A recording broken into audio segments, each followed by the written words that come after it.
জাতীয় অর্থনীতি পরিষদের সভায় 2024-25 অর্থ বছরের এডিপি চূড়ান্ত অনুমোদন, সর্বোচ্চ বরাদ্দ 10 প্রকল্পে।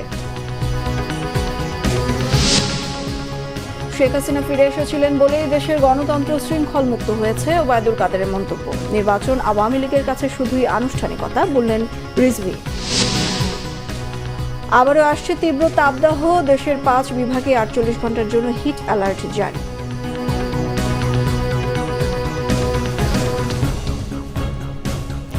বিআরবি কেবল সংবাদ শিরোনাম দেখছিলেন, এবার বিস্তারিত।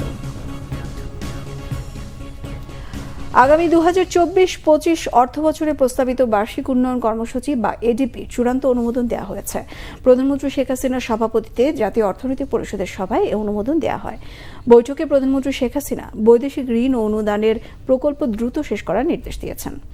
এতে 1258টি প্রকল্প বাস্তবায়নের জন্য উন্নয়ন বাজেটে বরাদ্দ রাখা হয়েছে 2,65,000 কোটি টাকা।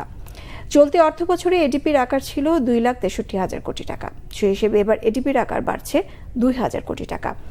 বরাদ্দ দেওয়ার ক্ষেত্রে বর্তমান বৈশ্বিক অর্থনৈতিক প্রেক্ষাপট মাথায় রাখা হয়েছে বলে জানানো হয়। আগামী অর্থ বছরে সবচেয়ে বেশি বরাদ্দ রাখা 10টি প্রকল্পে খরচ হবে প্রায় 52,000 কোটি টাকা। এসব প্রকল্পের মধ্যে রয়েছে প্রাথমিক শিক্ষা উন্নয়ন কর্মসূচি প্রকল্প, রূপপুর পারমাণবিক বিদ্যুৎ কেন্দ্র, মাতারবাড়ি কয়লাভিত্তিক বিদ্যুৎ কেন্দ্র, Dhaka Ashulia elevated expressway, metro rail line 1 প্রকল্প, পাওয়ার গ্রিডের নেটওয়ার্ক শক্তিশালীকরণ প্রকল্প এবং পদ্মা রেল ও বিমানবন্দরের 3rd টার্মিনাল প্রকল্প।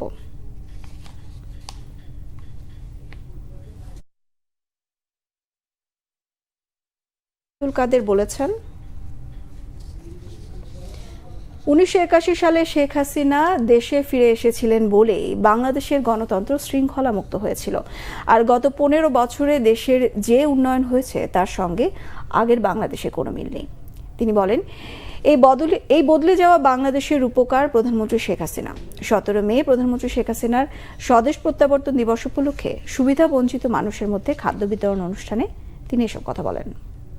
বাংলাদেশ গত 15 বছরে গ্রাম হয়েছে শহর। সেই বাংলাদেশের রূপান্তরের রূপকার এক কথা শেখ হাসিনা। এর আগে যারা ক্ষমতায় ছিল তারা নিজেদের ভাগ্যের উন্নয়ন, পকেটের উন্নয়ন করেছে। শেখ হাসিনা মাথা চুল থেকে পায়ের নখ পর্যন্ত একজন সত্যিকারের সৎ। বিএনপির মহাসচিব মির্জা ফখরুল ইসলাম আলমগীর বলেছেন, গণতান্ত্রিক অধিকার ফিরে পাবার জন্য সংগ্রাম অব্যাহত রাখতে হবে। তিনি অভিযোগ করেন, প্রভুদের স্বার্থে নির্যাতন চালাচ্ছে বর্তমান সরকার। উন্নয়নের নামে একটি গোষ্ঠী সরকারকে টিকিয়ে রাখতে চায় বলে মন্তব্য করেন বিএনপি মহাসচিব। ফারাক্কা দিবস উপলক্ষে জাতীয় প্রেস ক্লাবে এক আলোচনার সভায় এসব কথা বলেন মির্জা ফখরুল ইসলাম আলমগীর। এই ভয়াবহ দানবীয় যে একটা সরকার, মনস্টাস যে একটা গভর্নমেন্ট, যার একমাত্র কাজ হচ্ছে তাদের নিজেদের বৃত্ত তৈরি করা আর অন্য দেশের যে প্রভুত্ব সেটাকে মেনে নিয়ে তাদের যে স্বার্থ সেই স্বার্থকে রক্ষা করা। আজকে আমাদের স্বার্থে আমাদেরকে ঐক্যবদ্ধ হতে হবে, আমাদেরকে কেউ করে দিয়ে যাবে না, আমাদেরকে নিজেকে সেটা করতে হবে। বিএনপির সিনিয়র যুব মহাসচিব অ্যাডভোকেট রুহুল কবির রিজভী অভিযোগ করেছেন, উপজেলা নির্বাচনের নামে জনগণের সঙ্গে প্রতারণা করছে সরকার। এই নির্বাচন ভুয়া, জালিয়াতির। সরকার দলীয়রা নিজেরা নিজেদের মধ্যে নির্বাচন করেছেন। উপজেলা নির্বাচন বর্জনের সমর্থনে রাজধানীর শান্তিনগর বাজার এলাকায় সচেতনতামূলক লিফলেট বিতরণ করেন তিনি। রুহুল কবির রিজভী বলেন, আওয়ামী লীগ সরকারের জনগণের ভোটের দরকার হয় না, নির্বাচন কেবল তাদের কাছে আনুষ্ঠানিকতা। রুহুল কবির রিজভী অভিযোগ করেন, সরকার দলীয়রা বিদেশের হাজার হাজার কোটি টাকা পাচার করছেন। দেশের বড় প্রকল্পের দুর্নীতির অর্থে ক্ষমতাসীনরা বিদেশে টাকার পাহাড় গড়ছেন বলেও মন্তব্য করেন বিএনপির সিনিয়র যুব মহাসচিব রুহুল কবির রিজভী। রাজধানীতে দেদারসে চলছে ব্যাটারি চালিত রিকশা কিংবা অটোরিকশা। এসব বন্ধে সড়ক পরিবহন ও সেতুমন্ত্রী ওবায়দুল কাদেরের নির্দেশনা মানছেন না তারা। বৃহস্পতিবার রাজধানীর মিরপুর, মোহাম্মদপুর, বাড্ডা, নতুন বাজার, মুগদা, বাসাবো, মগবাজার সহ বিভিন্ন এলাকায় ব্যাটারি চালিত রিকশার সংখ্যা অন্য সব এলাকা থেকে বেশি। ব্যাটারি চালিত রিকশা ও পায়ে চালিত রিকশার কারণে পাড়া মহল্লায় যানজট লেগে থাকে বলে অভিযোগ এলাকাবাসীর। তবে চালকরা এই দাবি মানতে নারাজ। তাদের মতে এসব যানবাহন থাকায় যাত্রীরা রিকশার চেয়ে আরামে ও অনেক কম টাকায় চলাচল করতে পারছেন। বেশিরভাগ যাত্রীরা চালকদের সঙ্গে একমত পোষণ করেন এবং বলেন নিত্যপণ্যের দাম বাড়ায় মধ্যবিত্তের জীবনযাপনে অনেক বেগ পেতে হচ্ছে। অটোরিকশা বন্ধ করে দিলে মধ্যবিত্তের খরচ আরও বাড়বে।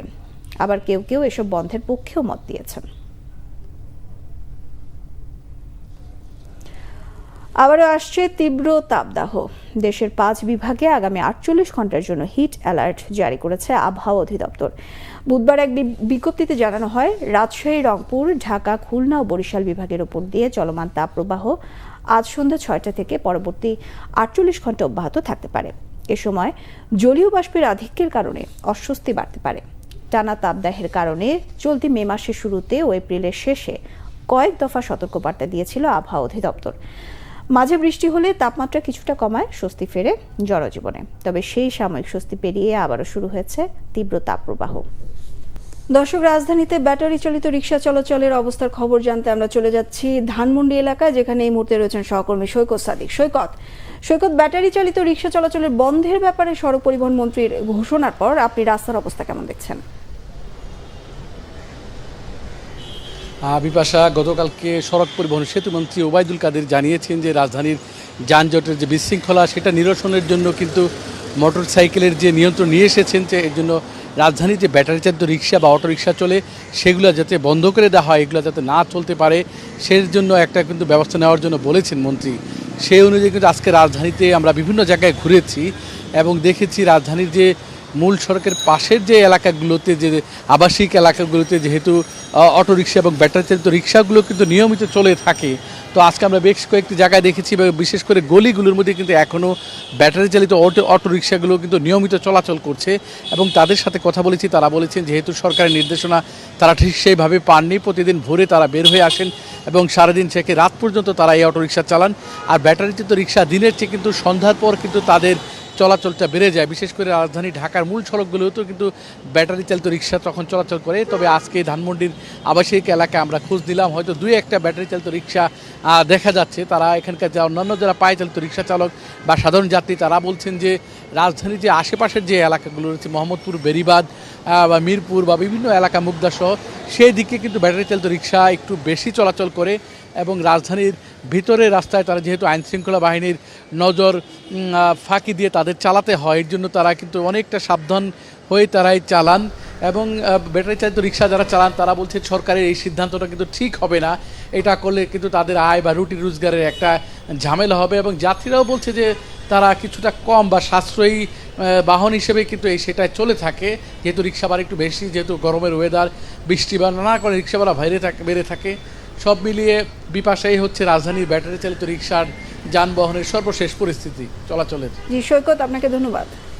পোশাক প্রস্তুত ও রপ্তানিকারক সমিতি বিজিএমই এর সভাপতি SM মান্নান কোচি বলেছেন, রপ্তানি নামে দেশ থেকে অর্থ পাচারের ঘটনা নিন্দনীয়।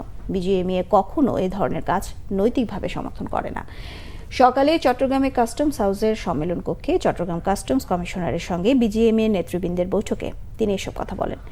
এ সময় বিজিএমই এর সভাপতি বলেন, যারা দেশের অর্থনীতি নিয়ে ছিনিমিনি খেলে তাদেরকে প্রচলিত শাস্তির আওতায় আনতে হবে। একই সাথে যারা রপ্তানিকে বাধাগ্রস্ত করে, রপ্তানিকারকদের হয়রানি করে, দেশের অর্থনীতিকে ক্ষতিগ্রস্ত করে, তাদেরকে আইনের আওতায় এনে দৃষ্টান্তমূলক শাস্তির ব্যবস্থা করা উচিত।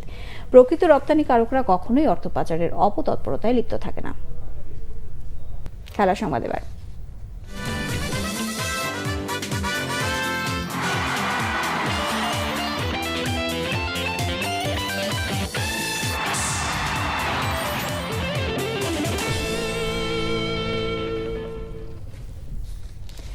টি-20 বিশ্বকাপ প্রসঙ্গ।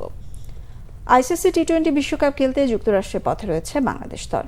নাজমুল হোসেন শান্তর নেতৃত্বে 15 সদস্যের দলটি বুধবার রাত 1:40 দেশ ছেড়ে যায়। এবারে প্রথম 20টি দল নিয়ে হচ্ছে 20 ওভার ক্রিকেটের বিশ্বকাপ। আসরে বাংলাদেশ প্রথম ম্যাচ খেলবে আগামী 8 জুন শ্রীলঙ্কার বিপক্ষে যুক্তরাষ্ট্রের ডালাসে। ডি গ্রুপে এরপর 10 জুন নিউ ইয়র্কে দক্ষিণ আফ্রিকাকে, 13 জুন ওয়েস্ট ইন্ডিজের কিংসটাউনে নেদারল্যান্ডসকে, 17 জুন একই ভেন্যুতে নেপালকে মোকাবেলা করবে টাইগাররা। 4 গ্রুপের শীর্ষে থাকা 2টি করে দল উঠবে সুপার 8-এ। বিশ্বকাপে অংশ নেওয়ার আগে যুক্তরাষ্ট্রের হিউস্টনে যুক্তরাষ্ট্রের সঙ্গে 21, 23 ও 25 মে 3টি প্রস্তুতিমূলক টি-20 খেলবে বাংলাদেশ দল। সংবাদ শেষ করব বিআরবি কেবল শিরোনামগুলো আরেকবার জানিয়ে। জাতীয় অর্থনৈতিক পরিষদের সভায় 2024-25 অর্থ বছরের এডিপি চূড়ান্ত অনুমোদন, সর্বোচ্চ বরাদ্দ 10 প্রকল্পে। শেখ হাসিনা ফিরে এসেছেন বলেই দেশের গণতন্ত্র শৃঙ্খলমুক্ত হয়েছে ওবায়দুল কাদেরের মন্তব্য। নির্বাচন আওয়ামী লীগের কাছে শুধুই আনুষ্ঠানিকতা, বললেন রিজভী। আবারও আসছে তীব্র তাপদাহ, দেশের 5 বিভাগে 48 ঘন্টার জন্য হিট অ্যালার্ট জারি।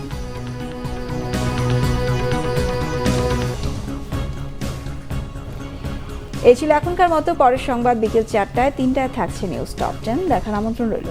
এছাড়া বাংলা ভিশন সংবাদ ও সংবাদ সংশ্লিষ্ট অনুষ্ঠান দেখতে ভিজিট করুন www.bbnews24.com ও facebook.com/banglavisionnews। সাবস্ক্রাইব করুন youtube.com/banglavisionnews। সঙ্গে থাকায় ধন্যবাদ সবাইকে।